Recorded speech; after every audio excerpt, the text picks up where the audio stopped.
Almost everyone believes one thing deep down. I'm special. But what if someone told you that you're not? What if they said you don't really matter? It sounds harsh, maybe even offensive, but it's also a powerful idea worth thinking about. And that's exactly what this book does. Everything Is Fcked, a book about hope by Mark Manson, questions many of the things we believe about ourselves, the world, and what it means to live a meaningful life. It challenges our usual thinking and offers a new way to see life, one that's honest, deep, and strangely freeing. Mark Manson is the best-selling author of The Subtle Art of Not Giving a Fuck. His writing is bold, direct, and filled with hard truths that most people are afraid to say out loud. In this summary, we're not going to talk about fake positivity or chasing happiness. Instead, we'll explore how to find real hope, not someday, but right now. Even when everything feels broken, messy, or out of control, you can still find purpose.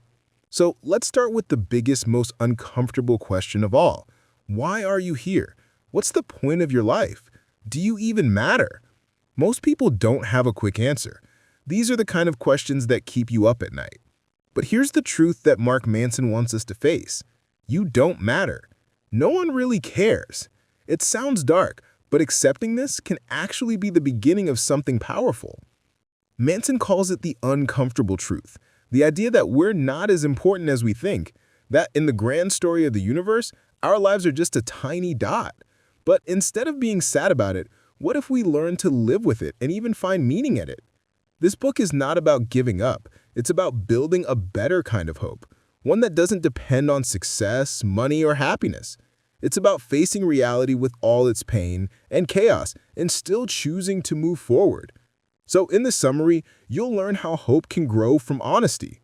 You'll discover how to stop running from discomfort and instead walk through it with courage.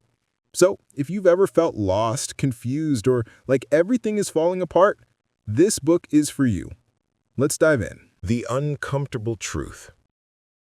Think about the plot of most books and movies. There's always a great evil threatening the world, and a brave hero rises to stop it. At first, it seems like the hero doesn't stand a chance. The villain looks far too powerful.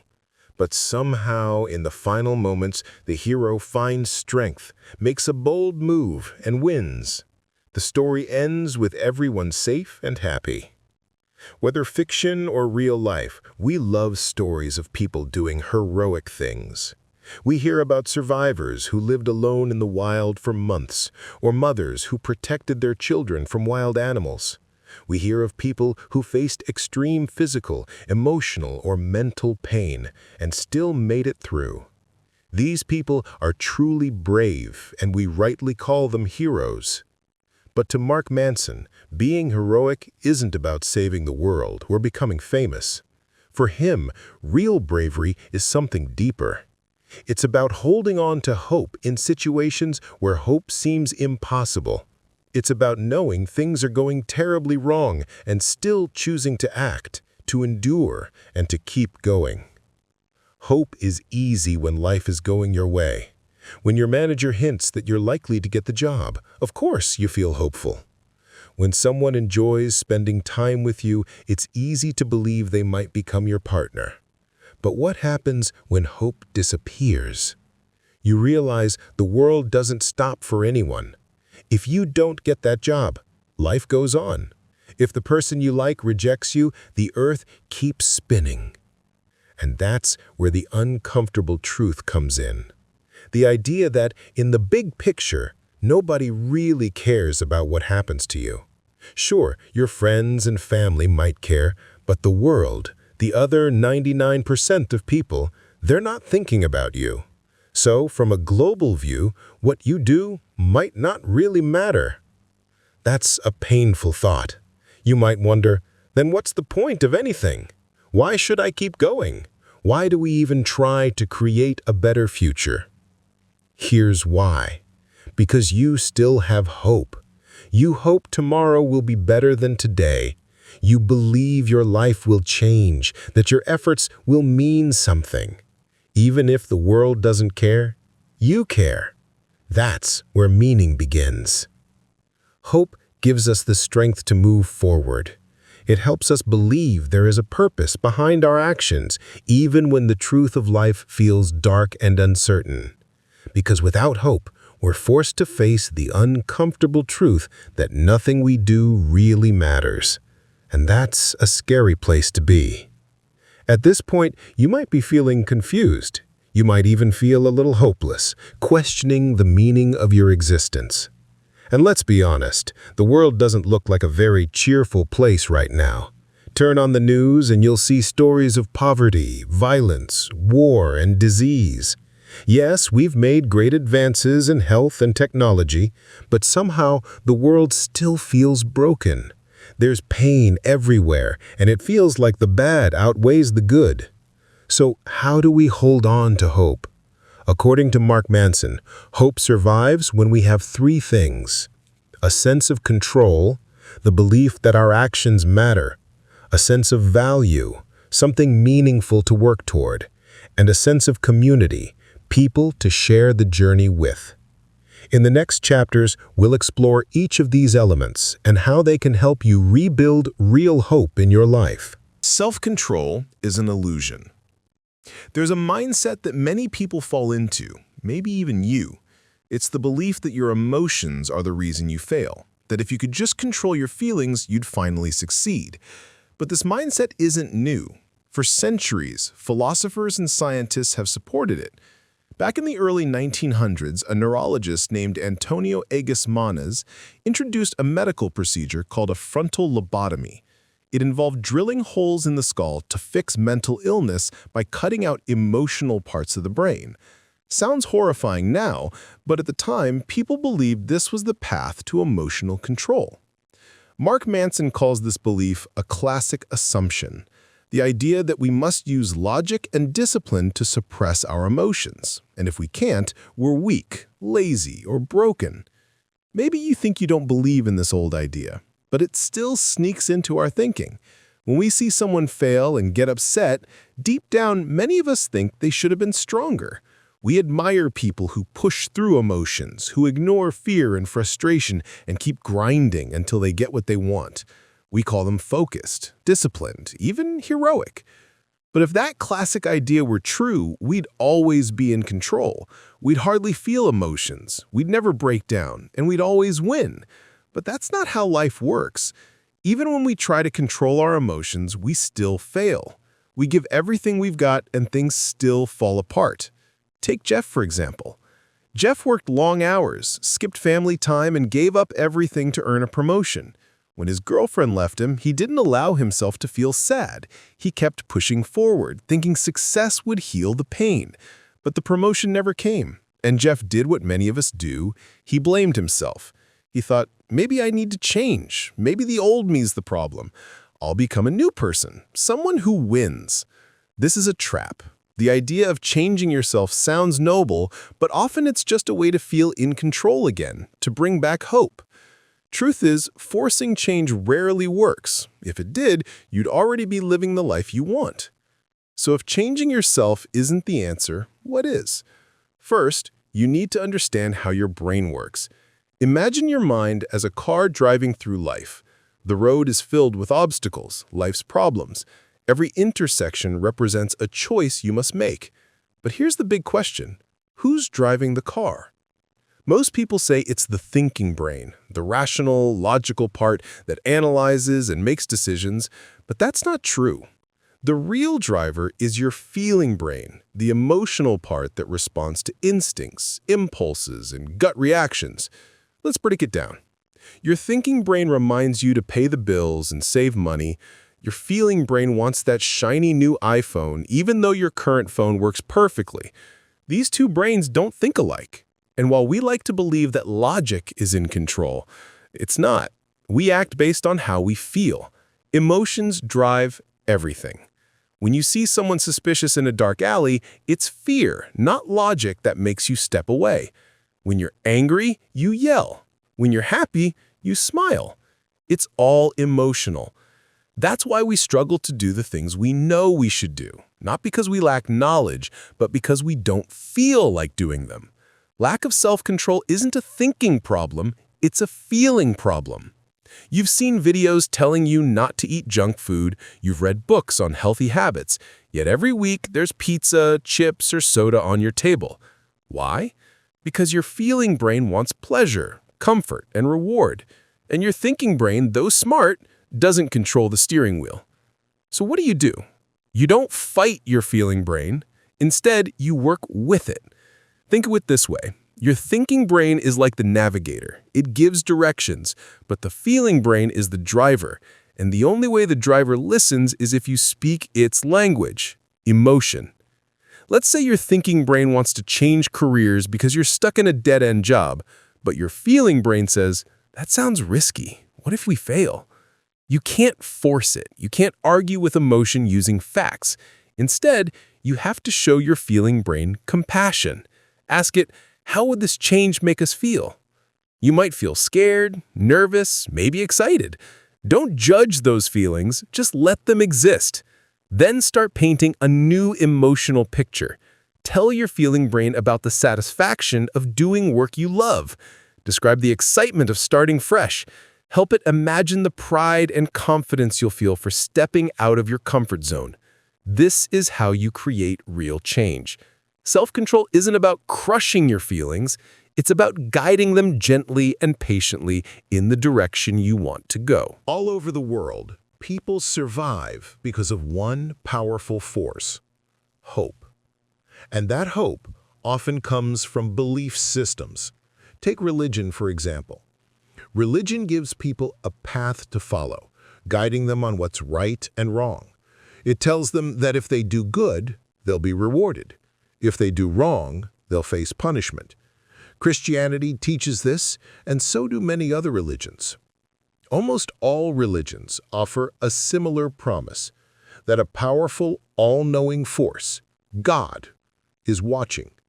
Even though there's no solid proof behind these beliefs, questioning them often leads to conflict. And yet, despite that, billions of people still place their faith in religion because it gives them something deeply valuable: hope. On the other hand, there's science, a belief system based on evidence and facts. Science doesn't rely on the supernatural. It evolves over time and constantly updates what we know. It's helped us fight diseases, improve agriculture, build education systems, and grow economies. But most importantly, science has given people a sense of progress, a belief that the future can be better than the past. 1,000 years ago, most people were born, lived, and died in the same place under the same conditions. Life was slow, repetitive, and static. No new tools, no major discoveries, no better tomorrow. Imagine getting your first phone and having to use that same slow phone your entire life. That's how unchanging life used to be. Then came science, and with it, the promise of growth. So whether it's through religion or science, hope gives us a reason to keep going. Religions offer hope about the afterlife, that there's something better waiting after death. This helps people cope with loss and fear. Science, on the other hand, gives us hope that we can build a better life while we're still here. To understand how deep hope runs, let's look at an old story from Greek mythology, the story of Pandora's box. Once upon a time, there were only men on Earth. The gods created a woman named Pandora to live among them. She was sent to Earth with a mysterious box, one that was never to be opened. But curiosity got the better of someone, and the box was opened. Out came all the evils of the world: disease, death, war, poverty, hatred. But at the very bottom of that box, there was one last thing: hope. Even today, the world is filled with pain.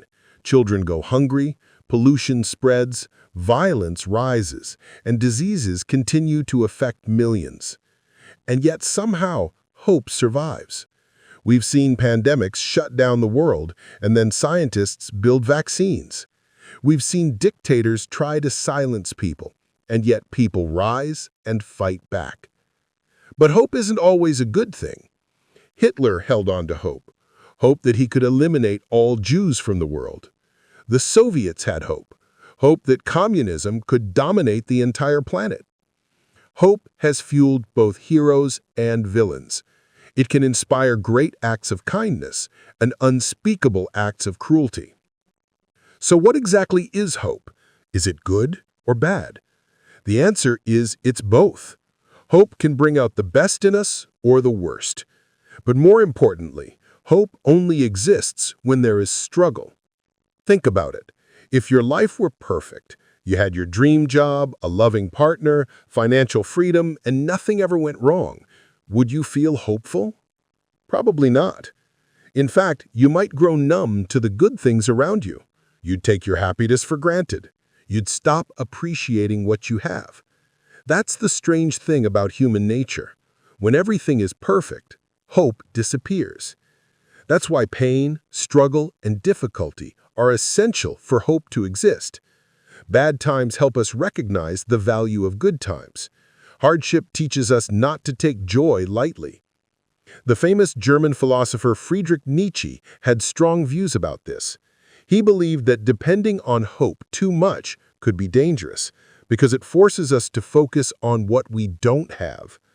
Instead of clinging to hope, Nietzsche suggested something else, a powerful idea called amor fati, which means love your fate.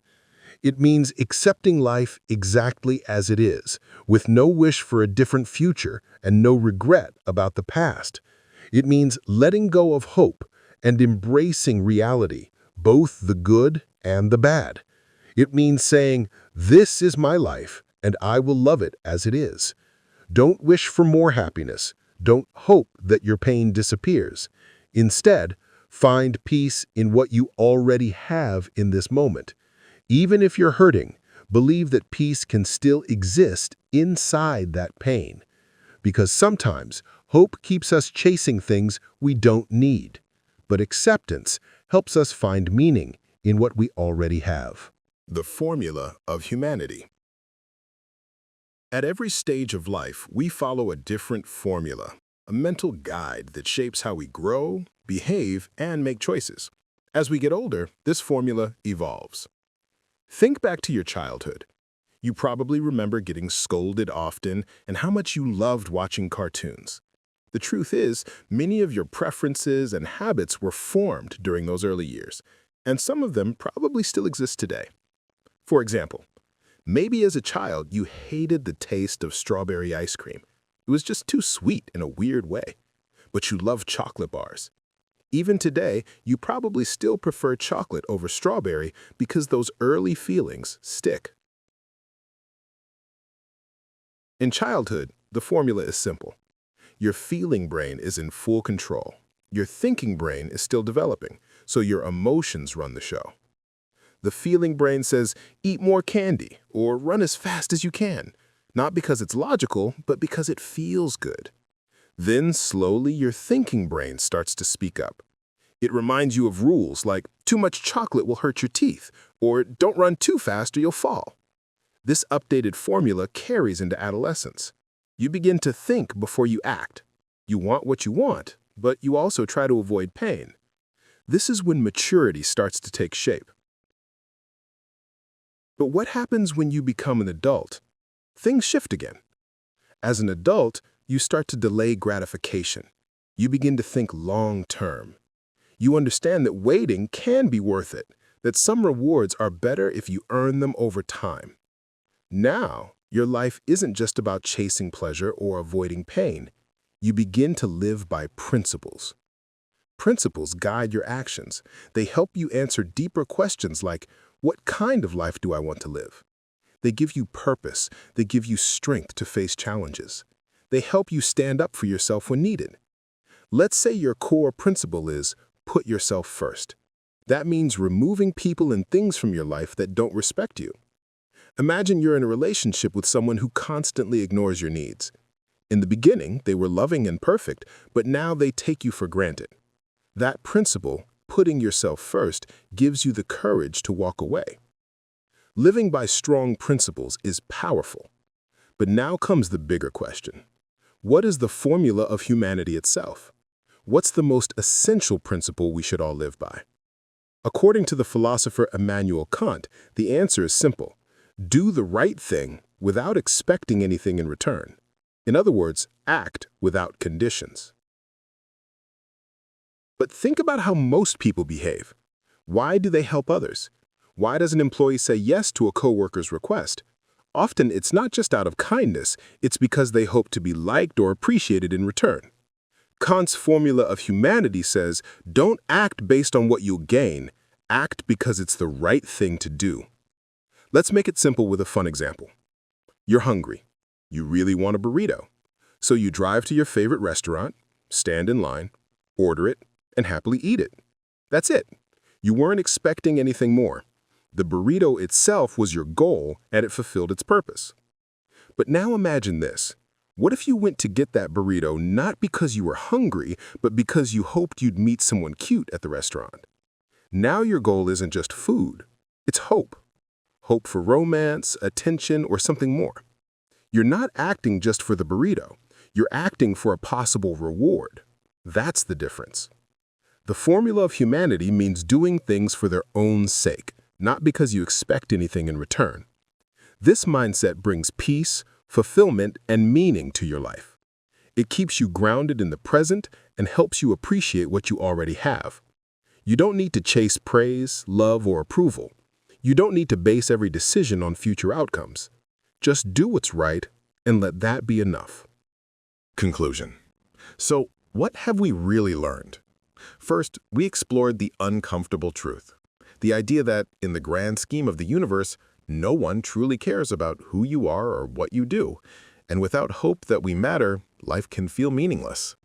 But there's a way to live with that truth and even find strength in it. Second, we learned that you can overcome this uncomfortable truth by discovering your own self-worth. Your value doesn't come from others. It comes from understanding yourself by creating a connection between your feeling brain and your thinking brain. You can't convince yourself with logic alone. You have to speak to your emotions. And you do that not by trying to impress others, but by trying to become a better version of yourself for yourself. Third, we talked about hope and how it's not always what it seems. Most people think hope is always a good thing. But if everything in life were perfect, we wouldn't need hope at all. Hope only exists when things are broken, when we want something better. So for hope to survive, there must be both good and bad in the world. If your life became perfect right now, you'd stop hoping for more. Fourth, we explored the formula of humanity. Most people do good things because they're hoping for a reward, for praise, attention, or love. But real humanity, as philosopher Immanuel Kant said, means doing good for its own sake, not because you expect something in return. You should feel joy from doing the right thing, not just when someone notices or rewards you for it. Now, does this mean hope is bad? No, but you should know this. Hope often leads to disappointment. To avoid that disappointment, you have to take life into your own hands. Stop hoping everything will go your way. Stop waiting for things to magically fall into place. Start acting. Turn your hopes into effort. Work hard. Move forward even when it's tough. And slowly, you'll see that life becomes more exciting, more fulfilling, and more in your control. You don't need perfect circumstances to live a great life. You just need to take action and believe that what you do matters, even when no one's watching.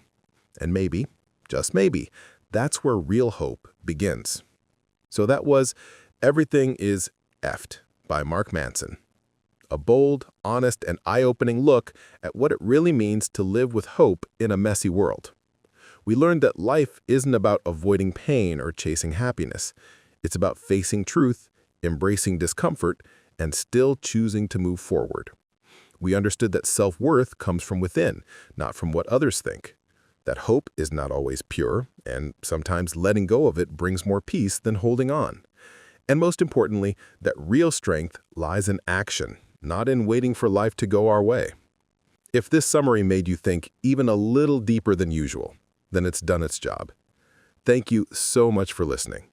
If you found this summary valuable, feel free to share it with someone who needs a dose of clarity and courage. And if you'd like more thought-provoking book summaries like this, don't forget to follow our channel, Summary Villa, for upcoming releases. Until next time, stay curious, stay grounded, and remember, you don't have to fix the world. You just have to show up in it fully awake.